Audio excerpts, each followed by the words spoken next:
Hi everyone, welcome to Warsaw, my hometown. In June of 2027, we are organizing a large international AAGL Congress here.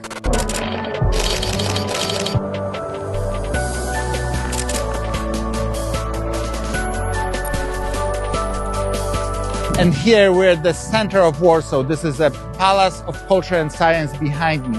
A gift from Joseph Stalin from 1952 to the Polish nation. Whether we wanted it or not, we got it. We used to hate it, now we love it. This is a wonderful location. This is where we are going to have our gala dinner.